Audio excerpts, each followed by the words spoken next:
이번 6.3 지방선거를 통해 민심은 여야 모두에게 견제와 균형을 절묘하게 제시했다는 평가가 나오고 있습니다. 네, 지방선거와 국회의원 재보선 결과를 놓고 여야 대표 책임론도 분출하고 있는데요. 관련 내용 포함한 정치권 주요 이슈 함께 짚어보겠습니다. 이동우 YTN 해설위원 실장과 이야기 나눠보겠습니다. 어서 오십시오. 안녕하세요. 네, 안녕하십니까? 네. 자, 우선 이번 지방선거 결과를 총평을 먼저 해볼까요? 네, 지금 말씀하신 것처럼 그야말로 이제 견제와 균형이 절묘하게 이루어졌다 이렇게 볼 수 있겠습니다.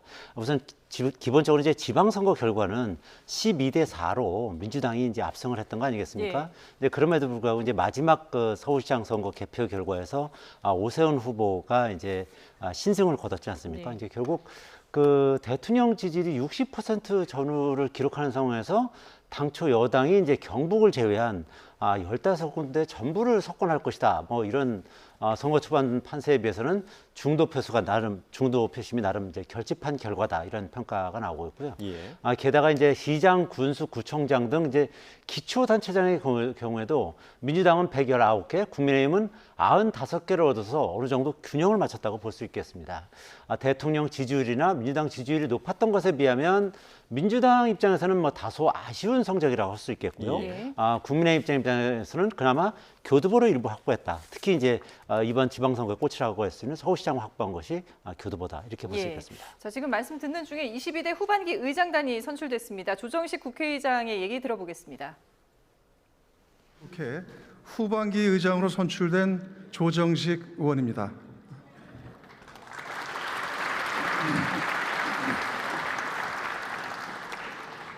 먼저 당선 인사 전에 서울 소소문 고가 붕괴 사고와 대전 한화 에어로스페이스 공장 폭발 사고로 유명을 달리하신 8분의 명복을 빌며 유가족 여러분께 깊은 위로의 말씀을 드립니다. 부족한 저에게 국회의장이라는 막중한 소명을 맡겨주신 동료 의원님들과 성원해 주신 국민 여러분께 깊이 감사드립니다. 지난 전반기 국회는 내란의 위기를 극복한 헌법 수호 국회였습니다. 대한민국 헌법 제1조 제2항 대한민국의 주권은 국민에게 있고 모든 권력은 국민으로부터 나온다는 조문이 이곳 국회에서 살아 숨쉬던 순간이었습니다. 대한민국 헌정이 송두리째 무너질 뻔한 그날 밤 우원식 의장님과 의원님들은 두려움을 뚫고 국회 담장을 넘었고 계엄 해제 결의안을 끌어냈습니다. 그날 밤 국민과 국회가 함께 지켜낸 것은 대한민국 헌정만이 아니었습니다. 3.1운동, 4.19 혁명, 부마 항쟁, 그리고 5.18 민주화운동으로 이어지는 민주주의 역사를 지켰고 호국 영령과 민주 열사들이 남기고 간 사명을 이었습니다.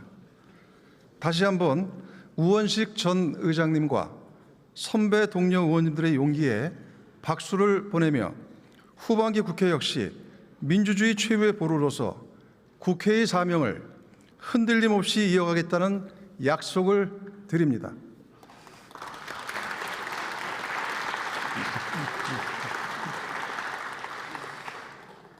존경하는 의원님 여러분, 국민께서 지켜주신 민주주의 덕분에 대한민국은 비정상에서 정상화의 길로 빠르게 들어섰으며 전 세계의 K민주주의의 위용을 떨치고 있습니다. 한국 증시의 시가총액은 지난 1년 사이 세계 13위에서 6위로 도약했고 경상수지가 역대 최대치를 기록하고 있습니다.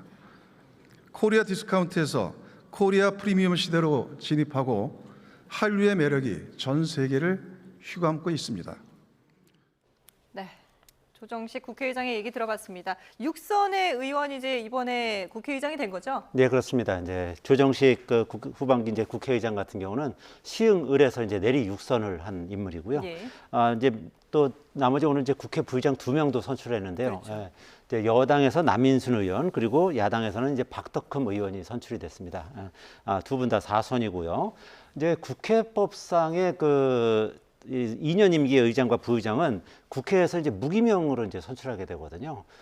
그리고 또 제적의원 과반수 득표로 이제 당선이 되는데 오늘 이제 국회의장단이 이제 다 선출이 된 거고 관례적으로 이제 원내 일당이 국회의장하고 원내 1, 2당인 여야가 부의장을 한 명씩 이제 나눠 맡게 되는 것입니다. 예. 이제 여야는 이제 의장단 구성 이후에는 이제 상임위원장 그 배분 문제를 놓고 이제 본격적인 협상에 들어갈 예정입니다. 예, 다시 한번 이제 선거 얘기로 좀 돌아가서 가장 그 끝까지 결과를 예측할 수 없었던 게 서울시장인데 오세훈 후보, 오세훈 이제 당선인이죠. 당선된 그 이유가 좀 뭐라고 분석하십니까? 아무래도 이제 부동산 관련 민심이 이제 가장 크게 영향을 미친 것으로 풀이됩니다.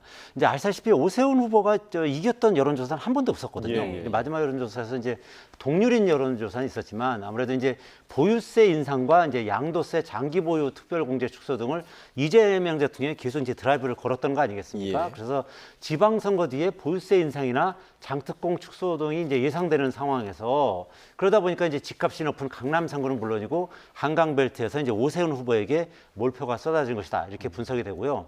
실제로 오세훈 후보는 서울 25개 구 가운데서 15개 구에서 지고 10개 구를 이겼는데요. 예. 이 한강 그 벨트하고 강남 3구에서 무더기 표를 받으면서 역전에 성공한 것으로 이렇게 해석이 되고 있습니다. 예. 오 후보가 약 5만 표 차이로 이겼는데요.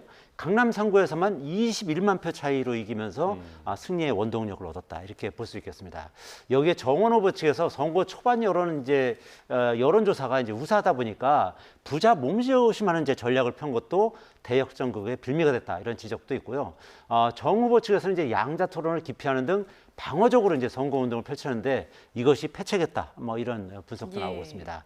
또 민주당 우군으로 불렸던 2030 여성들이 스타벅스 불매 운동 등으로 오 후보를 오히려 많이 지지한 것도 선거 승패에 영향을 준 것으로 풀이되고요. 여기에 대북 송금 공소 취소 특검 논란도 중도 보수 유권자들이 적극적으로 투표를 하게 되는 요인으로 작용했다 이런 분석도 있습니다. 예. 이번 선거 결과가 이제 여야 균형을 맞춘 그런 선거였다고 결과를 평가를 하고 있는데 그러다 보니까 이제 여야 할 것 없이 민주당도 그렇고 국민의힘도 그렇고 당 내부에서 지도부에 대한 공격들이 계속 이제 이어지고 있잖아요. 앞으로 여야 각 당이 어떻게 또 진행이 될까요? 일단 이제 민주당 같은 경우는 이제 정청래 대표에 대해서 이제 책임론이 이제 상당히 예. 일고 있는데요. 예. 이제 왜 그러냐면 아시다시피 이번에 그 지방선거 광역단체장은 여당이 압승을 거뒀지만 그 뭐 14군데 그 이번에 이제 재보궐선거. 국회의원 재보궐 예. 선거가 있었는데 여기서는 원래 13군데가 이제 민주당 의석이었거든요. 네. 근데 9곳만 얻고 4곳을 뺏겼단 말입니다. 그렇죠. 예. 그러니까 이제 그런 부분에서 아무래도 책임론이 일고 있는 뭐 그런 상황이라고 볼 수 있겠고요. 예. 또 8월 전당대회가 있기 때문에 이제 전당대회에 나올 만한 후보들이 이제 송영길 후보나 이제 김민석 총리가 이제 대표적으로 나올 예정인데 특히 이제 송영길 전 대표가 가장 맹렬하게 이제 정청래 대표를 이제 공격하고 있는 그런 상황입니다. 또 예. 이 지금 정청래 대표가 이제 얘기하는 게 지금 그래픽 화면에 나오고 있습니다만 이제 평택을에 김영남 후보를 공천을 해놓고 무슨 의붓자식 보듯이 내팽겨놓은 거 아니냐 뭐 이렇게 뭐 지적되고요. 또 당 대표가 모든 책임을 져야 된다 뭐 이렇게 계속 강조하고 있습니다. 그래서 어쨌든 친청계와 친명계 사이에 이제 갈등이 이 전당대회를 통해서 더 이제 아무래도 이제 더 커질 가능성이 좀 높아 보이고요. 이제 국민의힘 같은 경우에는 아시다시피 뭐 원래 이번에 뭐 12대 4로 뭐 참패한 거 아니겠습니까? 예. 거기다가 이제 장동혁 대표가 가서 이제 선거 운동을 열심히 했던 곳은 대부분 떨어졌어요. 예, 뭐 예를 들면 충청권이라든지 뭐 강원도라든지 뭐 대부분 떨어졌기 때문에 이 정청래 대표가 이 장동혁 대표가 오히려 어떻게 보면 이 선거에 어떤 도와주기보다는 저승사자 역할을 했다. 뭐 이렇게 비난하는 그런 의원들도 있습니다만 어쨌든 장동혁 대표 입장에서는 지금 이제 나오고 있습니다만 여러 그 의원들이 장동혁 대표를 같이 고민해야 된다. 예. 그리고 뭐 황골탈퇴는 필수다. 선당후 사회 정신이 어느 때보다 필요한 시기다. 뭐 이렇게 여러 의원들이 얘기를 하고 있습니다만 장동혁 대표는 뭐 이에 대해서 이제 일단 버티기로 들어가고 있어요. 장동혁 대표가 이제 페이스북에 올린 것을 보면 이번에 어쨌든 희망의 씨앗을 남겼다고 본다. 그리고 앞으로는 뭐 이 당원들과 함께 그 새로운 길을 찾아 나가겠다. 이렇게 하면서 어떻게 보면 이제 이 사퇴론을 일축하고 있는 그런 상황이거든요. 지금 이제 장동혁 대표의 그 페이스북 내용이 나오고 있습니다만 네. 당원들과 함께 우리가 나갈 새 길을 찾겠다. 이건 뭐 사실상 사퇴론을 일축하는 건데 지금 이제 당장은 뭐 사퇴론이 뭐 어느 정도 부출할지 모릅니다만 지금 아마 이거를 버티기는 쉽지 않은 그런 형국이라고 할 수 있겠습니다. 왜냐하면 장대현 대표가 지금 이 그 선거 동안에 윤핵인과 이제 절연하지 못하고 네. 거기에 어떻게 보면 끌려다니는 그런 모양새를 보인 것에 대해서 민심이 이제 준엄하게 심판을 했기 때문에 이거에 대해서는 당 내외에서 상당히 장동혁 대표에 대해서 아주 비판적으로 보는 시각이 많거든요. 예. 그래서 이건 시간의 장동혁 대표의 사퇴는 시간의 문제이지 않을까. 이제 다만 그것이 어느 정도 시간이 걸릴지 그거는 이제 아무래도 이제 당권파들이 지금 계속 이제 강하게 버티기에 들어가고 있는 그런 상황이기 때문에 좀 더 지켜봐야 되는 그런 상황이라고 할 수 있겠습니다. 예, 알겠습니다. 지금까지 정치권 주요 이슈 이동우 YTN 해설위원실장과 함께했습니다. 잘 들었습니다.